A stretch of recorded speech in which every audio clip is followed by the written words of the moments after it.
25 сентября на пограничном контрольно-пропускном пункте Кызылбек, границы Таджикистана и Кыргызстана, состоялась встреча руководителей официальных делегаций Республики Таджикистан и Кыргызской Республики.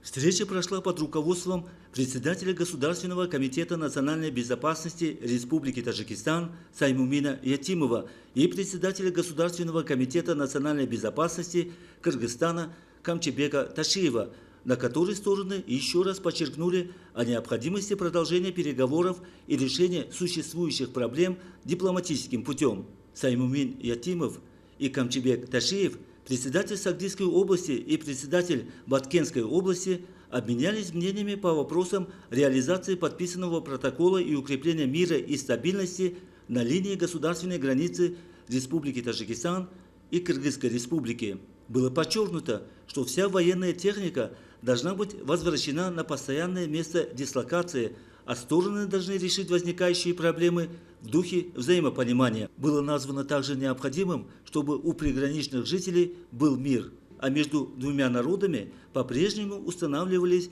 дружеские отношения, потому что таджики и кыргызы веками жили бок о бок.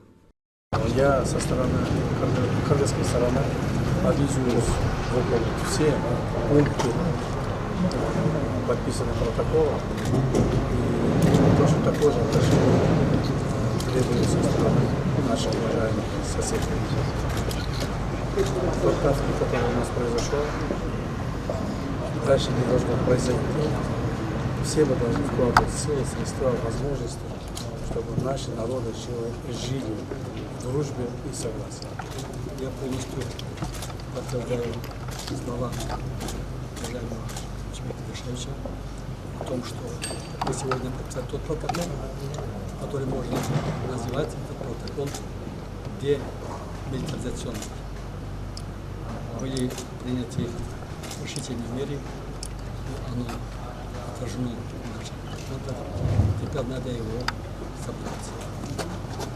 Мы одновременно тоже провели переговоры здесь, за кулуарами, и сошлись с мнением, что ни в коем образом на таджикской, кыргызской, кыргызско-таджикской государственной границе не должно быть больше никаких конфликтов.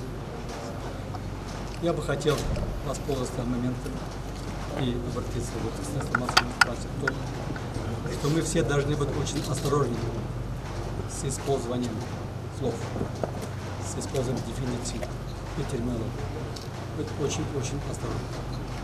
Мои слова относятся прежде всего к средствам массовой информации, отдельным блогерам, отдельным политикам.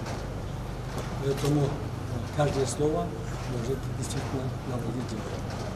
Я бы хотел ради подробности привести слова Аристотеля, который потом в течение 2500 лет разные ученые прокомментировали.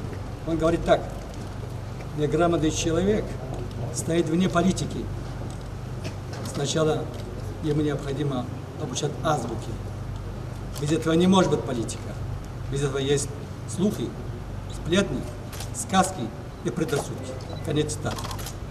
В таких трагических случаях в выборе слов, выражений, терминологии, дефиниций мы должны быть очень и очень осторожны. Я тоже заявляю отдельные разговоры, которые мы сегодня с уважаемым Чебеком Ташиевичем говорили. О том, что наступит мир на таджикско-кыргызской земле, если мы будем строго следовать подписанных протоколов и документов. Поэтому я призываю всех, чтобы ознакомиться с этим протоколом. Протокол не является секретным. И 39-й протокол, и 42-й протокол, и другие документы. И при комментарии строго следовать нормативно-правовым актам.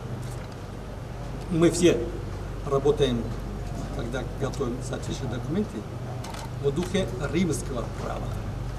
Оно именно регулирует общественные отношения двусторонних и международных отношений. Там есть в этой теории один очень интересный принцип. Написано о том, что воля, если она государственная, должна выразиться в форме закона, протокола, соглашения, договоров. и обеспечиваться аппаратом, способным ее реализации.